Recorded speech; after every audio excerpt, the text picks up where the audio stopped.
सुपोषण म्हणजे काय? पाण्यात ऑक्सिजन वाढणे, पाण्यात पोषक द्रव्यांची वाढ ज्यामुळे शैवाळ वाढतात, पाण्याचा प्रवाह वाढणे, पाण्याचे तापमान कमी होणे.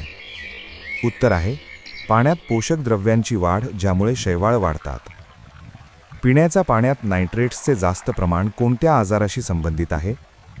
दंतक्षयरोग, ब्लू बेबी सिंड्रोम, मेट हिमोग्लोबिनेमिया, त्वचेचा कर्करोग, डायबिटीज.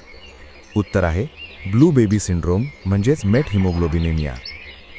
सुपोषण म्हणजेच युट्रोफिकेशन सुरू होते जेव्हा अतिरिक्त पोषक द्रव्ये, मुख्यतः नायट्रोजन आणि फॉस्फरस, शेती, सांडपाण्यातून किंवा औद्योगिक निस्सरणातून एखाद्या स्थिर जलसाठ्यात प्रवेश करतात.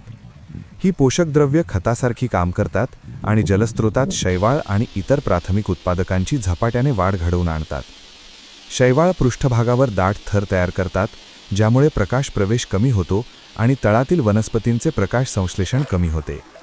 शैवाळ मरून विघटन होताना मायक्रो ऑर्गॅनिझम्स विरघळलेला ऑक्सिजन वापरतात, ज्यामुळे हायपॉक्सिक किंवा ॲनॉक्सिक परिस्थिती निर्माण होते.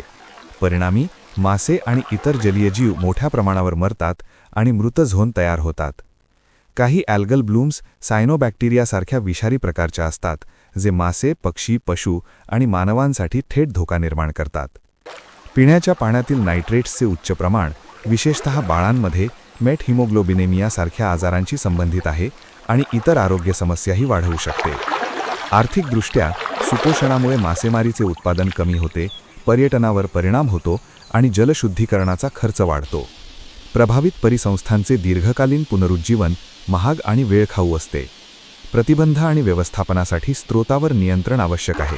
खतांचे योग्य व्यवस्थापन, रनऑफ रोखण्यासाठी बफर पट्ट्या आणि आर्द्रभूमी तयार करणे, सांडपाणी शुद्धीकरण सुधारणा, औद्योगिक निस्सरणांचे कडक नियमन आणि स्थानिक जलस्रोत व्यवस्थापन यांचा समावेश करावा.